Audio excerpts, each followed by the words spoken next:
I used to think kids just had wild imaginations. Monsters in the closet, shadows at the window, whispers in the dark. Normal fears, things you grow out of once the world shows you it's not all that magical or all that scary. I don't think that anymore. My daughter Eva was always a bright, happy child. A little shy maybe, but deeply curious. She loved books, bugs, and building block towers taller than she was. At 6, she still needed a nightlight, still gripped my hand a bit too tightly when we walked past the basement door. She was always afraid of the dark. But it started with whispers. One night, last month, I heard her talking in her room. It was past 10.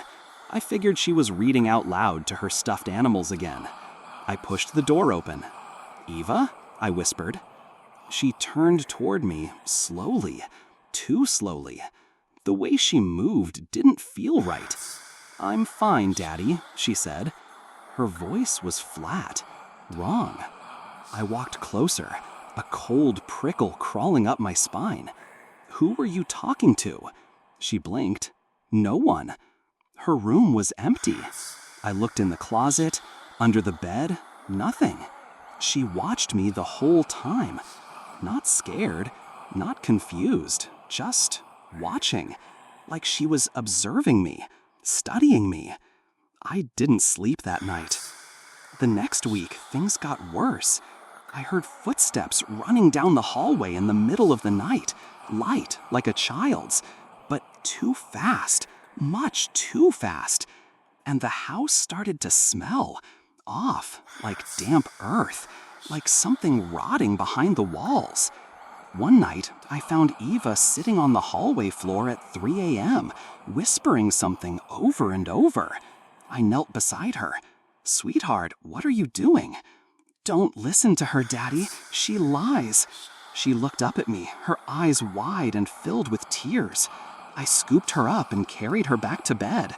She curled up tight, pulling the covers up to her chin, and whispered, "There's someone under the bed pretending to be me." My blood turned to ice. I dropped to my knees and looked. Nothing. The next morning, I found Eva at the breakfast table, humming to herself and smiling, like nothing had happened. I asked her about the night before. She looked confused.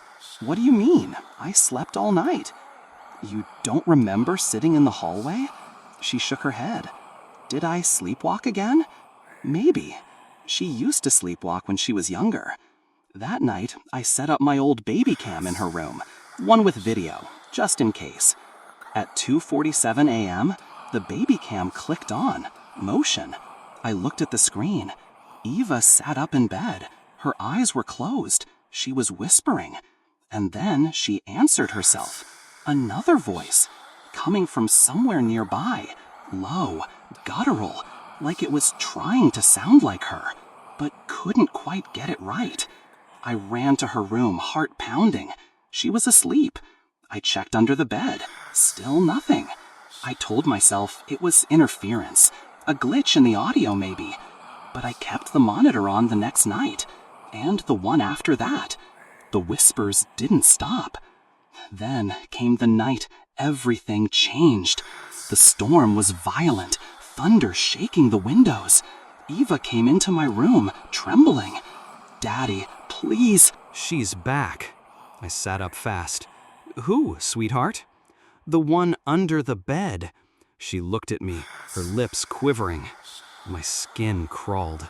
"Okay," I said, "let's go check." She gripped my hand so tightly it hurt.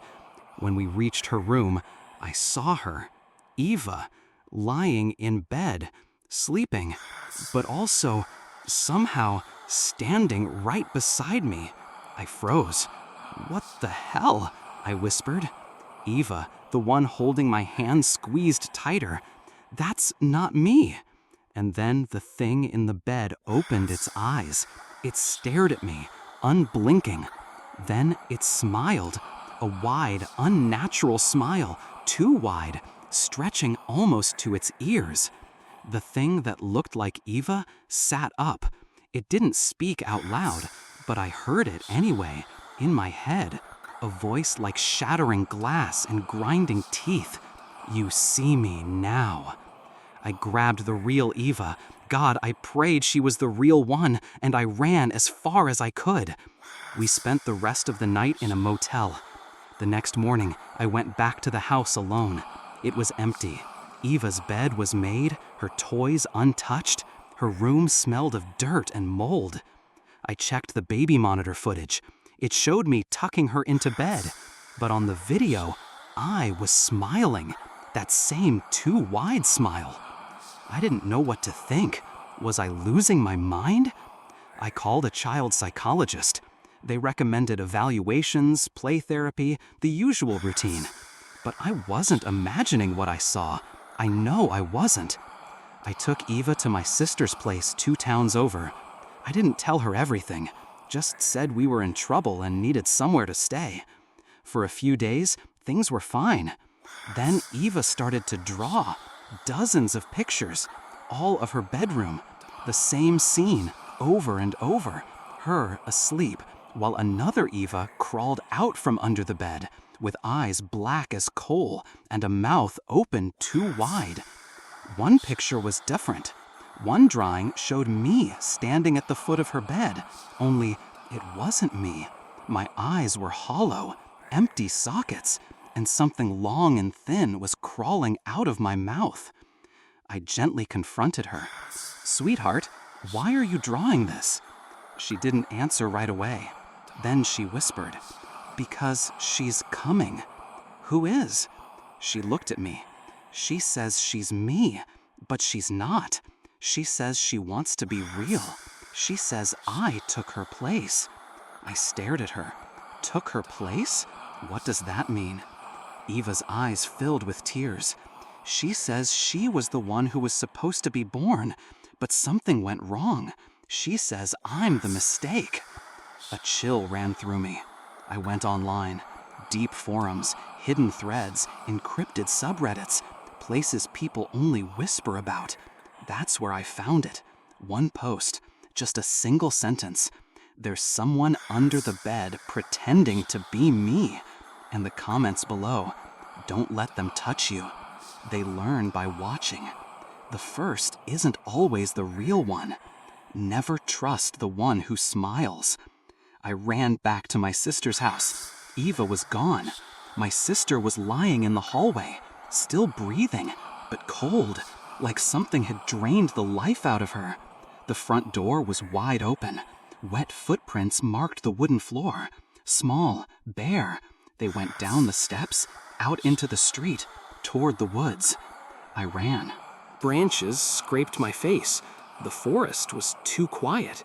No wind, no insects, nothing. Then I saw her. A small figure, crouched, rocking back and forth. "Eva!" I shouted. She turned to me.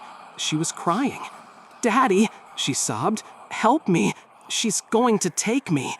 I ran to her and wrapped my arms around her. "It's okay," I whispered.